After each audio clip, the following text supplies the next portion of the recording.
Hi everyone, it's Homie from Dota Coach. Today I wanna watch a nice game between Navi and VP with you guys, played during Dream League Season 8. It's a game between two teams that are straight up villains. They know each other very well, and both are really eager to win this. So let's go to the draft real quick. Dendi plays Storm against doesnt. We already know this will be sweet. The Clock Disruptor was picked by VP this time, but we all know Solo likes to do crazy stuff with Disruptor, so that will be sweet as well. We see Earth Spirit on Rodier, which is hella sweet. I don't know if you guys know this, but Rodier plays one hell of a Earth Spirit. And we see the Venge being played as the 1 position, which is gaining traction in this current patch. So with the game starting out, we instantly see some craziness here by Solo. He's trying to kill the courier here, but Navi already know. He is skadooshed easily. So Naiko and the Witch Doctor TPs back to the bot lane. As Clock uses cogs, they attack the cogs to farm them. I don't see many people in lower brackets doing this, but you definitely should. Cogs only take 2 hits to kill and have a bounty of about 20 gold. Keep in mind that as a melee hero, you can only attack the cogs from inside, of course. Shortly after, we see Lil chasing Rodier through the entire Radiant jungle all the way up to the mid lane. It's a bit funny to see neither mid laner react here, but that's not because they don't notice, but rather because they're fighting hard over the range creeps, which are of course super important since they give lots of XP, and the deny now denies 75% of it. Lil blocks Dendi, who still doesn't care, and goes for the deny on the range creep, while no one gets a last hit on the other range creep. Rodier is very patient in the meantime, not running into the cogs, and finally gets the stun on both heroes. Dendi almost dies here, but uses the salve to get enough HP to survive the fire breath, and they finish off DK. This was played badly by the players of VP though, because in my opinion, they should have won this clash. At first, they didn't take the threat seriously at all. Why does no one go for last hits here? If they immediately went to attack Dendi, he could have gotten a few more attacks in. Also note that at first, he didn't have mana for fire breath, but Courier was bringing the wand, so after getting his first charge, he could have used wand there, which would have allowed him to use fire breath. See, in this very moment, Dendi has only 89 HP, so one more auto attack and fire breath would have killed him there. Here's another funny thing. Solo is caught out of position for the 3rd time this game, and Weaver is shooting bugs at him. Did anyone ever wonder why Weaver's attack is like this? I mean, it's not like it would hurt having a bug shot at you like... Anyway, pretty cool play here as he waits to let Rodier get the last hit on the kill, so that they both get XP and gold from it. Here, we see more action happening on the top lane. Looks like an easy gank at first, but I think there was a bit more to this than first meets the eye. First, they wait until Ramses uses Blood Rage on himself, as this increases damage taken by 30%. They then attack right at the same time, to ensure being able to deal maximum damage. Meanwhile, we see Solo looking for runes. He then demonstrates some classic brokeback solo plays here, while being chased by Weaver, running behind Radiant towers. I imagine Ramses here must have been like, "Comrade, you are on the wrong side of map. Right in middle of enemy." But he's all like, "No problem, friend, I will be hidden in plain sight and use darkness of night to my advantage." By the way, he's really able to do this thanks to the nighttime, because now Radiant don't have vision in between their towers. It also takes the knowledge that the creeps will be right at this spot at 15 or 45 seconds, which is a good thing to know.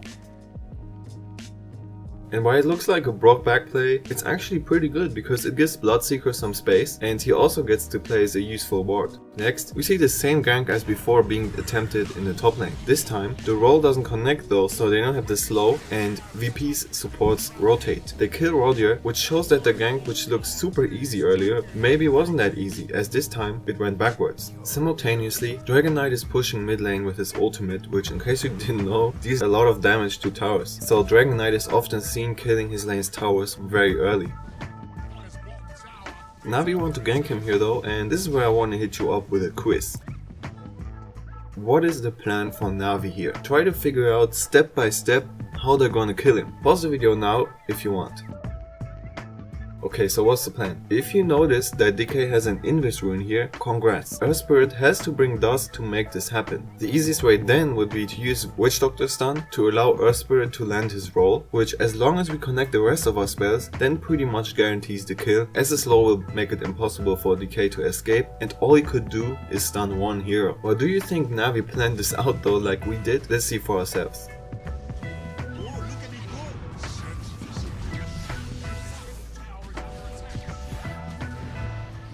There we go. They actually brought the Dusk just for an Invis rune. How many times have you done that? I think that's pretty cool. Now go buy Dusk in your next game, you motherfucker, I'm serious. Next up, I want to focus a bit on Dendi Storm Spirit game. He's doing fine in terms of farm, but he's currently only 3rd on net worth, closely followed by DK. After finding a regen rune, he's able to farm the whole jungle very quickly and kill 2 stacked camps. It becomes clear how farming with Storm is all about mana management, and you should clearly watch out for the regen runes. This rune alone launches his network to the top, and he's now on par with Venge. Also, I want to urge all supports to stack more. Whenever you're not doing something and the timer is approaching that 55-second mark, stacking a camp is super useful for your fellow carries. I have a video about stacking, so click the little eye in the corner if you want to see that. Anyway, yeah, he kills Prophet here, but goes straight back to the jungle. He now uses up his mana as runes are about to spawn. He finds a haste rune and Prophet. I think many people will just pop the haste rune and go for the kill here, but look how he first patiently uses up the bottle charges to get maximum mana. You will see that this is necessary as he actually needs almost all of it to kill Furion.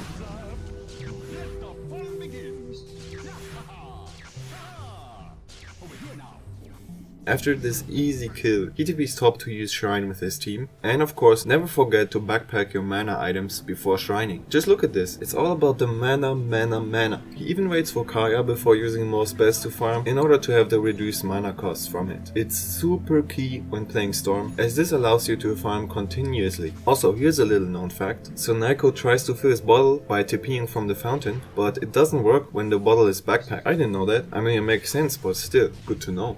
Looking at the net worth again, Dendi has now surpassed everyone else in just 3 minutes. That's hella sweet. Afterwards, both teams try to smoke, but unfortunately VP smoke in clear vision of Navi's wards. Obviously Navi are now prepared and will get the fuck out of the jungle, but I think nonetheless it was a better move by Navi. Both teams smoked blindly without information, but Navi only committed their supports while all of their carries were farming, whereas VP committed their carry. And what's more, Navi find the kill on Bloodseeker while VP just waste their time, so yeah, that's obviously better.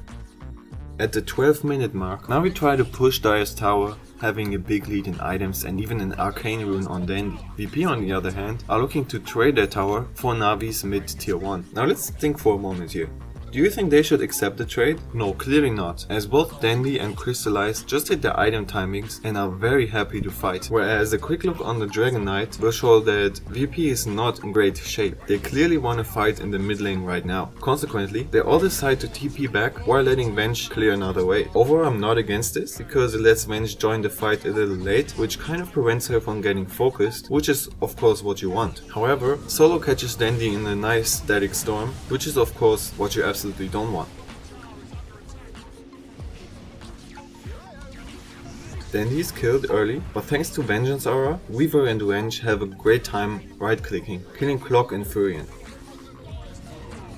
Surprisingly, this was an extremely bad outcome for VP. I mean, look at this fight recap. As a result of Dendi dying to Clock's rocket very far away from VP, it means that Clock and Clock only got XP and gold from his kill, whereas Navi all got XP and some gold from their 2 kills, excluding Dendi. Overall, it's looking very dull for VP, like having to wait in the airport after your plane has been cancelled type of dull. Navi know their advantage and now want to play their cards. VP hit them with a scan, so they know an initiate is coming and use Furion to bait. Their team fight fails a bit though, as Bloodseeker uses the circle thing just as Disruptor is looking to hit someone with Static Storm, resulting in Navi's players dodging both. Yet, the resulting position is okay for VP, as DK finds Venge isolated from the rest of her team. Dendi will help her out, but DK is naturally tanky, so Dendi and Crystallize are unable to finish him. Navi's supports in the back are killed and Dendi disengages.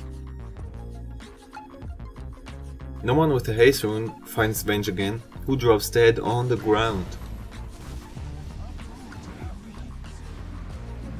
Later, with Medallion up on Roger, they go for Roshan. Thanks to Clockwork's infamous Roshan control, VP see it though and prepare to disrupt Navi's attempt. They have a good position here with the supports at the back of the pit, undetected by Navi, but sadly DK is still a little far away. Clock jumps in, Static Storm hits Storm, but he's able to secure Aegis before dying, so he will come back. coming back from the dead. He jumps on the supports and they can't defend themselves. He kills their wives, he kills their children. Okay, I'm not exaggerating now, but well, a lot happened in this fight. Let's look at it again in detail. Despite having time to prepare, VP's initiate was not very good since DK was not there yet, but Clock has to go anyway as they can't just give Navi a free Aegis. Clock unjustifiably uses cogs while Solo is looking for a static stone, and Venge is pushed out as a result. In my opinion this lost him the fight, but moving on. Witch Doctor throws his stun at Clock to prevent him from stealing Aegis. This is super clutch as an Aegis steal would lose them this fight. Bloodseeker wants to kill Venge, but Crystallize goes invis with her freshly bought Shadow Amulet. After Dendi is back, he simply chooses the most vulnerable targets, in this case the supports behind the pit, who have no backup whatsoever by DK, who's supposed to be in the front. Ultimately they of course come out ahead here with a great fight, making use of Aegis right away. Following this, Clock finds Witch Doctor and thinks it's safe to go because they have vision over that area, but he doesn't know Storm is smoked next to him before it's too late. Then he plays it a little bad here, running into the cogs. He still gets the kill but has to TP out as a result. Now check out the play on Roger here. He uses Boulder Smash in the middle of his roll to interrupt Pasha's TP here from a very long distance. Definitely a very litty play here from him. Oh, by the way, Solo was killed out of position by Venge and Weaver. After some time spent farming, VP have a bunch of items now. Radiance on BS, BKB on DK, and even Meteor Hammer on Clock, and are looking pretty strong for a fight. Roger's smoke is revealed, and no one instantly BKBs and blinks on him. Great initiate because Navi now can't do shit against DK, who is tanky as hell. Meanwhile, Clock finds Weaver, who is forced to ult to escape. Solo then catches Weaver again with a nice ult, and VP kill Weaver. Navi don't see a way to help him, so they retreat into the trees. VP want more from this though, and due to DK's high armor, they can dive the tower. They see Venge using Shadow Blade for split seconds but have no detection, even though they know she has invisibility, and must go on Roger instead, who is killed but will buy back right away. As they turn on Venge, she takes a last stand and is actually able to dish out a lot of damage before dying, allowing Roger to secure the kill with a very long range roll. Storm, who was fighting Clock and Prophet during all of this, comes back to finish off DK. Now that their team is dead, Pasha and Hill have to TP out. Phew, that was a long crazy fight. Who wants to see the recap? Ooh damn, look at Roger, gaining 3k experience and some gold in this fight even after buying back. But I think overall, there's no clear winner here. Afterwards, now we get the next rush. Lil goes for a little bit of a crazy attempt to steal Aegis, but it's not successful. Now, at the 28-minute mark, Navi go for the last push. Honestly, there's not much to say here. Storm finds the jump on Solo who dies, VP try to split push and Navi's like, okay, go ahead and get mid barracks. They don't care about their bottom barracks as they have 5 heroes in VP's base and Clock is dead. They know they can end the game. VP realize this and their carries come to defend. Warrior makes a nice move here by rolling into dire base trees and they find Solo thanks to it.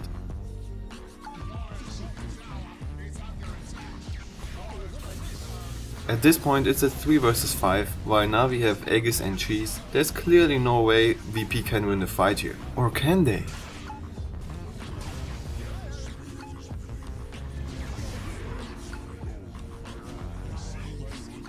Nope, they actually can't, they just lose. Very nice game by Navi, showing a very dominant performance. They had better team play than VP and didn't mess up their fights like they did, and showed great awareness of their superior item timings, leading to a convincing victory. Exemplary game as it shows how, with a bit of coordination and smart decision making, you can really get an easy win. Alright, that is it guys. I hope you guys enjoyed this video. Let me know what you think about this series, if you like it or not. And if you do like it, of course, it would be great to leave a like. Anyway, I hope to see you guys next time.